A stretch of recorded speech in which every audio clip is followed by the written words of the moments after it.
Okay, unemployment insurance. Do you Look, think we've got 26,000 Nevadans that have lost unemployment insurance since the first of the year? 28,000, somewhere in there. Should we reinstate unemployment insurance for 96 weeks? I'm at cross purposes here, because on the one hand, I have a tremendous amount of sympathy in this miserable economy that we're in this so-called smoke and mirrors recovery, which is a recovery for investors and big banks on Wall Street, but is not a recovery for all of the American people. I have a great deal of empathy for those that are unemployed and are legitimately looking for a job and looking for an opportunity and can't find one. So I'm not going to rule out extending unemployment insurance. What I will say is this: unemployment insurance, an extension of unemployment insurance, is not the ultimate answer. The ultimate answer is to radically energize and liberate small businesses to create jobs. Make life easier for small businesses so that they can create jobs. So that the best solution to a person that's unemployed is not more unemployment insurance. It is a good paying job, or any kind of job that can lead to a higher paying job. The problem with staying on unemployment insurance forever is it creates a cycle where you have less value to the market over time. The longer you're on unemployment insurance, the less likely it is that someone is going to give you a job when a job opens up. So we have to balance the two. I have a great deal of sympathy, but what I would say if I was in Congress, say, yes, Mr. Obama, you can have your extension in unemployment insurance, but guess what? All those executive order that you make for politics on Obamacare, loosening up restrictions on big businesses for Obamacare, well, we're going to do it the right way. We're going to couple with extension of unemployment insurance, waivers on small businesses on Obamacare for a certain period of time. In fact, I just came up with this idea with you. For the amount of time that we're going to extend unemployment insurance, we're going to give waivers to small businesses for the exact same period of time. Okay? I'll vote for that piece of legislation, because ultimately giving that waiver so that those small businesses are not crippled by Obamacare and their regulations will give them the ability to breathe, give them the ability to make a profit, give them the ability to expand, maybe reinvest in the business, maybe provide some jobs for people. And then, I saw Stephen Horsford work. It was a nice little gimmick. Work at UPS. And that's great. UPS drivers don't make minimum wage. $7 an hour or $10 an hour. I think their entry rate is much higher than that. I would have preferred seeing Stephen Horsford get behind a counter at a small business that is struggling because of Obamacare regulations.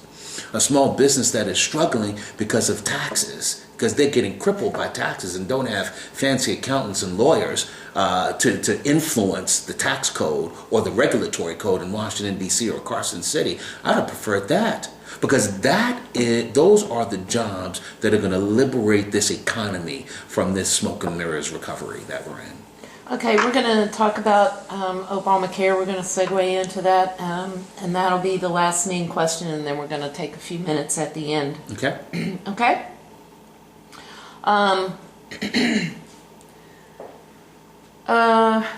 You have alluded, obviously, that you're not particularly enthralled with Obamacare. How'd you guess that?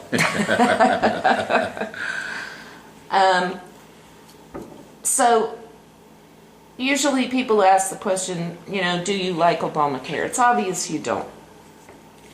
I'm going to change the question a little bit, and I want to be very specific in the question. Right. What would you do different? Excellent. Just answer that question. You Don't tell me how much you hate Obama. Fair enough. Obamacare. Fair enough. Because I already know that. Obama belongs to the history books. We've got about 2.5 more years, and granted, that's a lot of time.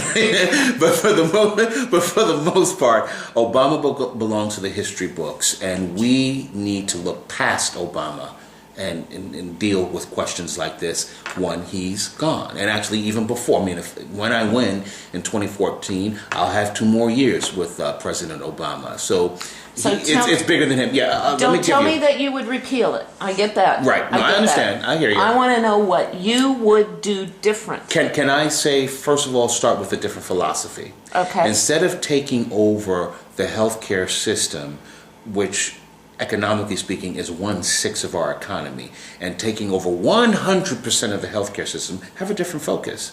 Say that there are 15% of people that either don't have health insurance and want health insurance, or don't have health insurance and don't want health insurance and don't care to have it. I think they call them the young folk, the young folk who believe they'll never get sick. And so instead of dealing with the 85% of the American people that had health care and were pretty comfortable with the health care that they had, focus on the 15% and let's see if there are some free market reforms and changes that we can make that promote more competition, that make that pool a pool where healthcare insurance providers want to give incentives and come up with ideas and solutions, free market ideas, not one size fits all, Washington D.C. centric, but do something. To give you a specific example, I would promote health insurance competition by allowing health insurance companies to operate like auto insurance companies do, which is across state lines. I mean, it's like a no-brainer. I mean, again, my philosophy, not just to healthcare, but when it comes to education, when it comes to small business development, is that freedom and liberty is our greatest ally. And if you give the American people freedom, and even throw in a couple of incentives and say, look, we've got a problem we need to solve. There are 15% of the American people that are uninsured. Can we come up with a free market, Liberty Foundation solution to that problem? We can solve that problem. But that wasn't the objective. The objective is put the private healthcare industry out of business and let the government run healthcare. That is the bottom line agenda and objective. I believe it was in the beginning. I still believe ultimately what Obama wants, what Hillary Clinton wants, is single payer and have a system like Canada and Great Britain. And if you want to know how well that system is working in Great Britain and Canada, go to the VA hospital system. Well, there you go. I mean, that's a whole other issue. Absolutely. Or see the number of Canadians and Brits that come to the United States to get health care. Yeah. Okay. I'm going to kind of not ask any questions. I just want you to talk a little bit about your background. Yes. And I won't say every, but I want you to include the skeletons in your closet. Okay. Well, John Ralston and some others have taken those skeletons and shaken them around a little bit, which is fine. That politics is not beanball, from what I understand. So that is expected. So give us a little bit about your background. History, sure. You've been here since 2007 in Nevada. I've been in Nevada since 2007. You know why I came here, because of the Affordable Power Alliance. I was born in the Bronx. I was raised in Harlem, New York. I attended, and let me say for the record, for the camera, I attended Georgetown University. I did not graduate, for the record. Okay, I attended, and I get blamed because Wikipedia and some other entities on the web say I graduated when I did not graduate. I mean, thanks for giving me the degree, but I didn't earn it. Okay. In any case, and the reason was very simple. My professional career started very quickly. I left Georgetown when my mother got sick, and I went back to New York to deal with, first of all, to take care of her, and when she passed away, to wrap up her business and my business responsibilities and personal estate. And then I went back to Washington, D.C., actually with the intention of finishing and going back to Georgetown and finishing up my education. I got involved with the Congress of Racial Equality at that time, and it pretty much, my professional career pretty much accelerated. I mean, I got immersed in the Congress of Racial Equality work in Washington, D.C. I got called up to headquarters. I suppose that was a promotion. I didn't feel like it. But I suppose it was a promotion.